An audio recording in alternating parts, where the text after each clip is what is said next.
And anyone have this thought, I should be better at self-promotion. I should be better at promoting myself. I should be better at selling myself. Anyone have that thought? Okay, I save it for last because this is the craziest one to me. This is so mad. Okay, here's what, I'm going to say a couple things. You're going to like the first thing, and the second thing you're not going to be sure about. But then I'll try to make the case for it. Okay, first thing. You are shitty at promoting yourself. Can I get an amen? Amen. Okay. It's true, you are. I'm not trying to be mean. You're just no good at it. We talked about it earlier in the day, we're just too close to it as part of it. You're not good. Okay, so we just established that. You're pretty shitty at self-promotion. Here's number 2.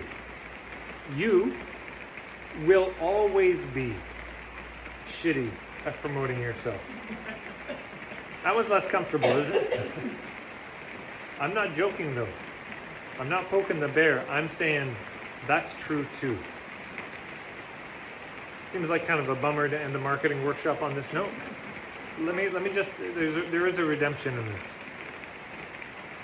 You really aren't ever going to be good. The best you're ever going to be at promoting yourself is less shitty than you were. That's about it.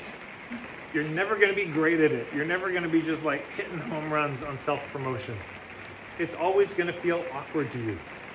When I was in Brighton, I was hosted by this group, the Happy Startups. And I said, hey, Carlos and Lawrence, who run the thing, I said, do you want to come up and talk about your thing? And Carlos's response was this. He said, oh, shit. That's a proper response. That's not a disempowered response. If I was at an event and somebody, hey, Tad, can you tell us about marketing for hippies? I'd be like, oh, man, I'd rather you did. Wouldn't we all rather somebody else did the promotion for it? I don't want to do it. You think because I've been doing this 20 years, I'm like smooth. Nobody trusts smooth anyways. Yeah, we fundamentally just distrust people who do too slick. But I'm not comfortable with self-promotion. The problem is not that you are not comfortable promoting yourself. You aren't. I know you're not. That's not the problem. The problem is this. You think you should be. That's the stress. Yeah, the stress is not that you're not good at it. The stress is there's this voice in your head that says you should be better at this. You're not better. You will never be much better at it.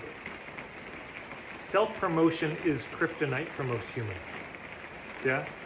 If I were to say, great, before we start the day, or as we end the day, everyone take 1 minute, and I want you to convince us, it's a marketing workshop, hey, you get to practice.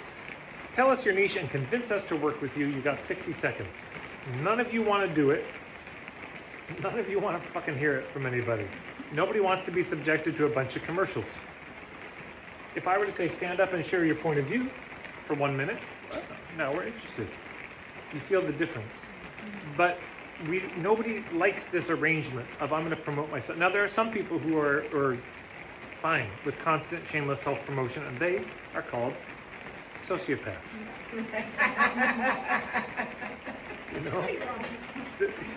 This is not normal behavior for humans to be self-promotion. Do self-promotion. Okay, so again, this still sounds like a bummer. So let me try to redeem it here. I do believe that self-promotion is kryptonite for most humans. But if there's kryptonite, it means there's superpowers, right? You're from another planet. The yellow sun of this planet has given you strength whenever we see it in this province. And so then what is if the kryptonite is self-promotion, what is the superpower? What would you say? Promotion of others. First guess, right out of the gates. Promotion of others. Let me say 2 things about that. You are fucking amazing at promoting other people. Can I get an amen on that? Oh, there are people in business because of you. There are restaurants, there are bookstores, there are therapists, there are yoga teachers, etc., who are still standing because you got them clients. Yeah.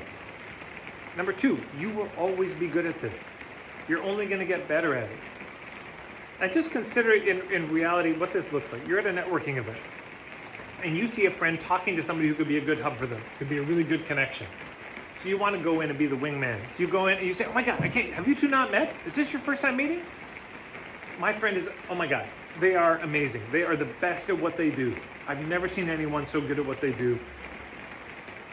You two have to work together. I vouch for this person completely. They're incredible. You're incredible. You two just have to work together. I'm so excited you two are meeting, and you walk away. That is totally appropriate. Now imagine doing that about yourself. Oh my God, I'm just realizing we haven't even met yet. I'm amazing. I am the best at what I do. I can't believe we haven't met. We have to work together. We've got to work together. This is just providence. Man, I'm so good. I'm so good. You just sound like there's a Scottish Gaelic word that captures this perfectly. Douchebag.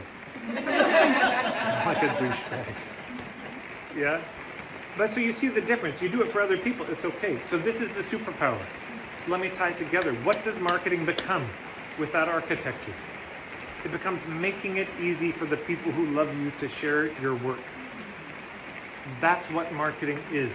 It's building a scaffolding, an architecture, a lattice work that makes it so simple, providing the tools and ways and means that the people who love you can easily share your work. You don't make it a struggle for them. That's marketing. That is the lion's share. What is that called in other words? Word of mouth. And that is where almost all the marketing actually comes from. If you do the stats on it, if you do, when you buy something, it's like, how did you hear about it? From all these sources or from a friend?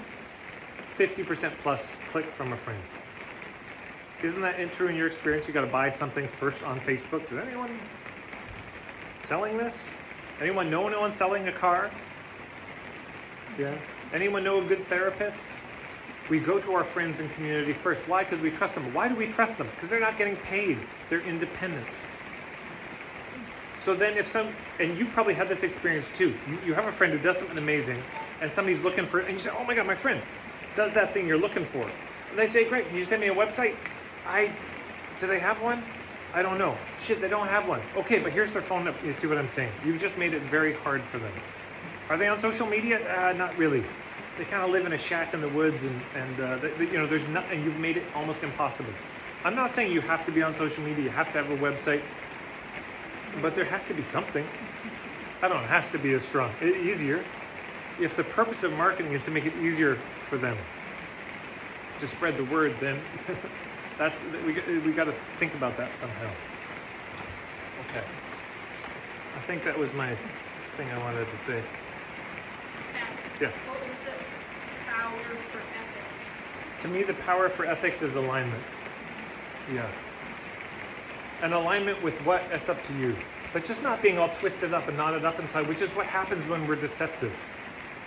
You've got to justify it and rationalize it, and our psyche, this is what happens to, kids also growing up in abusive, the psyche gets so twisted because you're trying to figure out the pattern of how to be. And you grow up in a coercive society, and we've got to become so twisted. You show this face to this person, this face to this person, it's very difficult versus just being a kind of hollow tube for the great beyond. It's rare. But I think that's what a lot of traditional cultures were aiming at. You have your own connection to this. And we have to foster that because we depend on it.